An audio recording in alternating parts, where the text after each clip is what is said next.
You might go on a date with a guy who maybe makes $20 an hour, maybe even less. If you want a guy to pay for the first date, let's say it's reasonable that on the first date, the total check cost is $100. That's not like a super fancy place. That's mid-tier place, drinks, appetizer, main course, dessert, tip.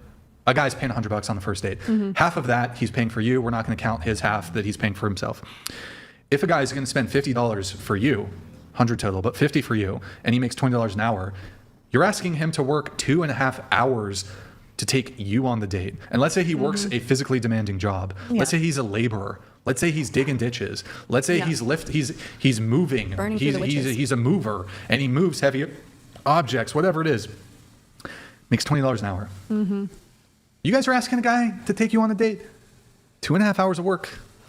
So think about that. Are you saying that's like a ludicrous claim, though, or like? What do you mean? Do you think that that's not an equal exchange? Because if this guy clearly is attracted to you, wants to get to know you better, you don't think that's a fair trade-off? The 2.5 hours of labor for the 2 hours of your time, for example. Well, that's another power dynamic that happens to exist that benefits women. I typically think when it comes to relationships of any kind, whether it's friendships, dating, or business, the person who's doing the reaching out versus the person who's like receiving the offer has way more leverage, and they have the power and they can set the terms. Right. So, but essentially you're saying, well, it's the guy who they're coming to you, they're asking you out. So there's like the expectation that he's going to pay or whatever. It's not even that's what I'm saying. You're just saying, you're making it very clear for us to remember that in this scenario, the guy works a grueling job and he's giving up 2.5 hours of that grueling job to go on this date. But to me, if I say yes to a guy going on a date, I am obviously physically attracted to him. And, you know, I try to be very present and engaging when I go out with people. Sure. I like to get to know them. I don't know, you know, maybe some girls, I actually know for a fact, some girls do use guys just to get the free meal or whatever. But that's not what I would, I guess, offer to the date. I would have an engaging conversation. And you know what I mean? It's not like he's getting, I think it's a worth it trade. It's just like my ultimate claim. His 2.5 hours of labor for that date. I feel like that's a fair exchange, no? But is it a fair exchange? Both of you are putting in the time. Whatever amount of time you spend on the date, like there on the actual date, he also spends said time on the date. So then you're getting into a bit of a transactional territory there. What about the time it took to get prepared for the date? That's true. It takes you 2.5 hours to... Some days. Yes, it does. Well, look, from my perspective, I know some guys maybe have a different perspective. I'm not a big fan of makeup, so...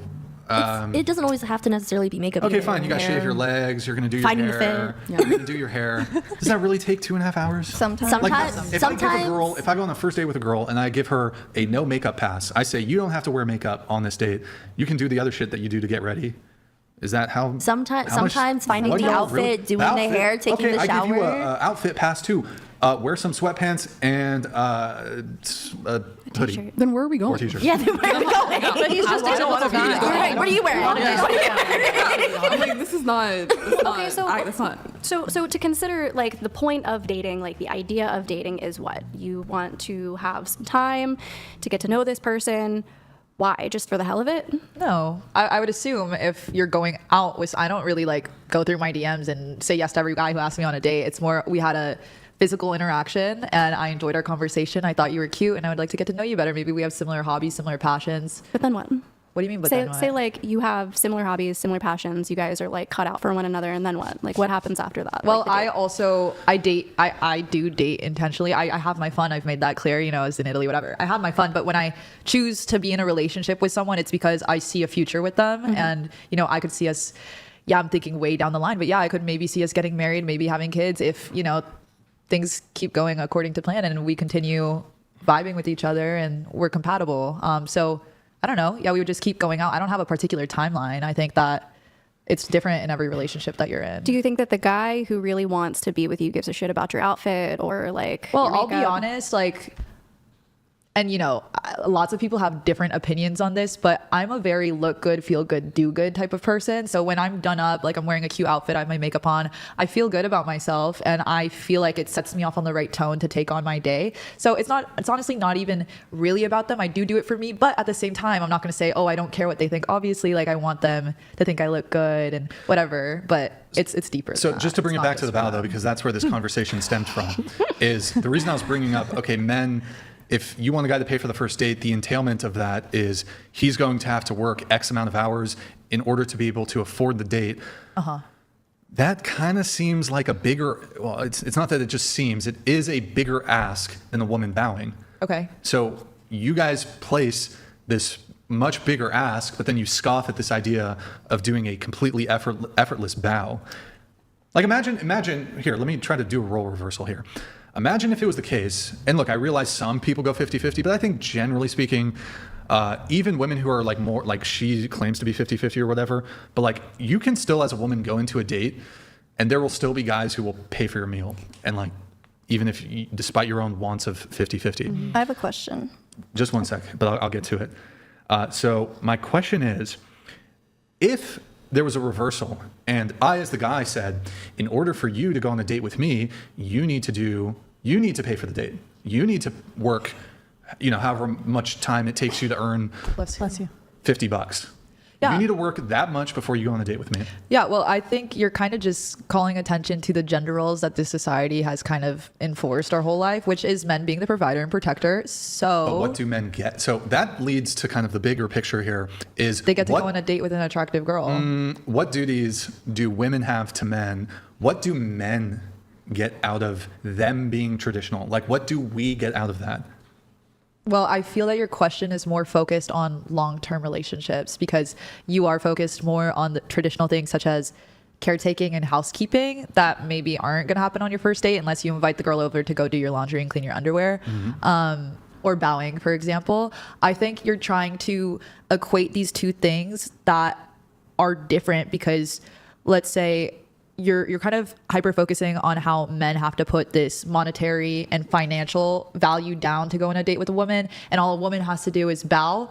But obviously one of these things is related to money. One of these things is almost related to respect and some sort of power play. Because I think some women might not want to bow to you because, yes, again, it's just reinforcing this submissive version of themselves. Like they're being submissive to you when they bow to you, and that may not be every woman's cup of tea. I don't know. I feel like they're not necessarily equal. I'm sorry if that wasn't super clear. I'm still figuring my own thoughts out.